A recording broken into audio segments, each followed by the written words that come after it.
Olá, paz e alegria. Hoje, dia 30 de abril, nós vamos recordar a memória de São Pio V, Papa da nossa Igreja do século XVI. São Pio V era o jovem Antônio, né? Antônio que nasceu em 1504, e de uma família, vamos dizer, muito cristã. Aos 14 anos ele entra na congregação dos dominicanos, se ordena sacerdote e vai crescendo, né, na vida religiosa, como dizem, vamos dizer, como um raio, né? Foi desenvolvendo, né, a sua religiosidade, a sua fé, os seus ensinamentos. Foi professor, prior, superior, inquisidor, tudo, né? Então foi caminhando, onde era enviado ele caminhava, ele ia. Então foi nomeado bispo e depois, em 1566, né, aos 62 anos, foi eleito Papa e tomou o nome de Pio V. Pio V. E uma história que a gente gosta de contar, né, logo que ele foi eleito Papa, foi procurado por muitos parentes, né? Opa, meu tio é Papa, meu primo é Papa, o amigo do meu pai é Papa, né? Vamos àquela horda. E aí ele não atendia, mas não fazia nada por ninguém. Alguém falou assim, mas são seus parentes? E aí a resposta dele: Deus me fez Papa para cuidar da igreja, não dos meus parentes. Deus me fez Papa para cuidar da igreja, não dos meus parentes. Não deu emprego, não deu ajuda financeira a ninguém, afirmando ainda que um parente de Papa, se não tiver na miséria, já é bastante rico. Então, claro, né, não ia deixar ninguém na miséria, nem ninguém morrer de fome. Era o seu dever cristão.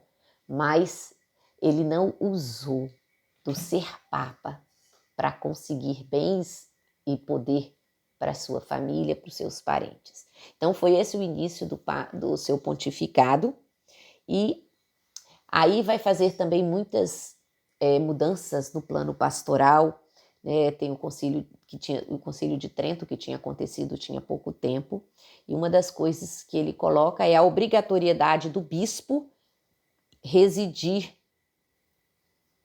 né, na sua diocese, a clausura para os religiosos, o celibato e a santidade de vida para os sacerdotes. Cria as visitas pastorais do bispo, que até hoje, né, nós temos isso, tantas coisas que foram implementadas pelo Papa Pio V, que chega até nós, e também, né, conseguiu a união dos países católicos. Então foi a época onde os turcos, os muçulmanos, estavam invadindo toda a Itália, todo o sul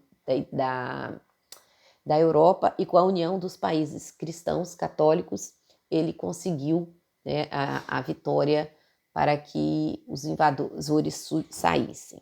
E aí era um homem de virtude.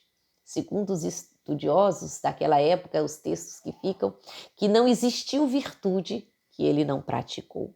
Todos os dias celebrava a Santa Missa, ouvia, né, com a confissão, tinha grande devoção ao Jesus crucificado.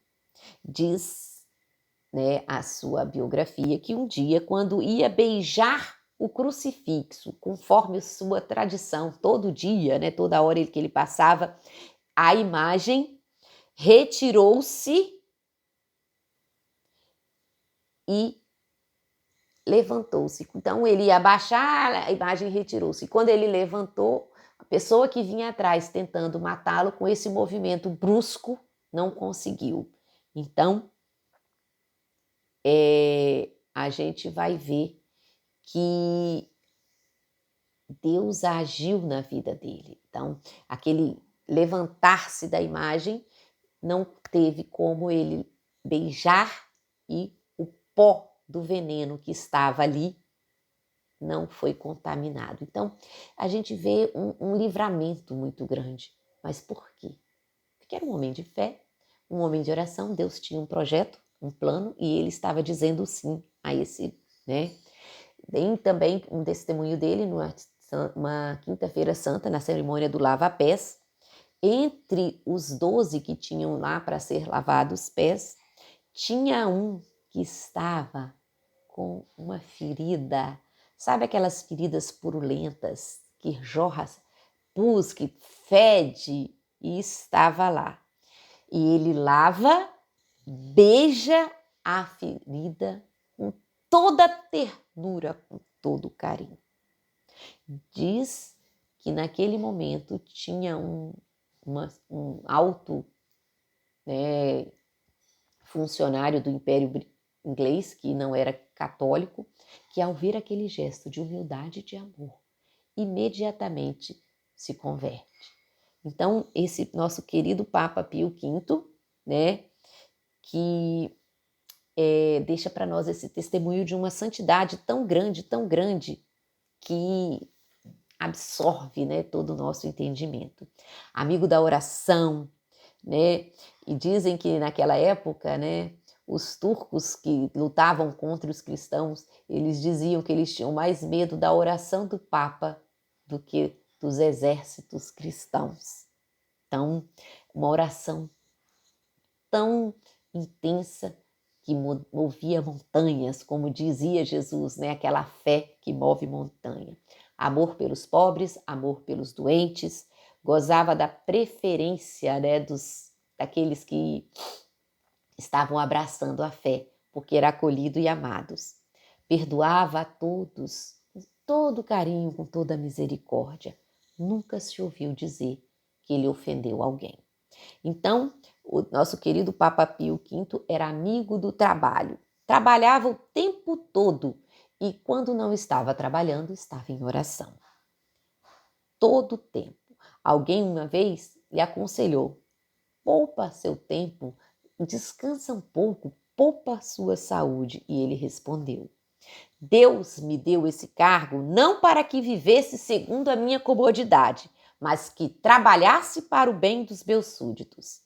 Quem é governador da igreja deve atender mais às exigências da consciência do que do corpo. Por isso, nós temos esse compromisso. Descansar? A gente descansa no céu, né?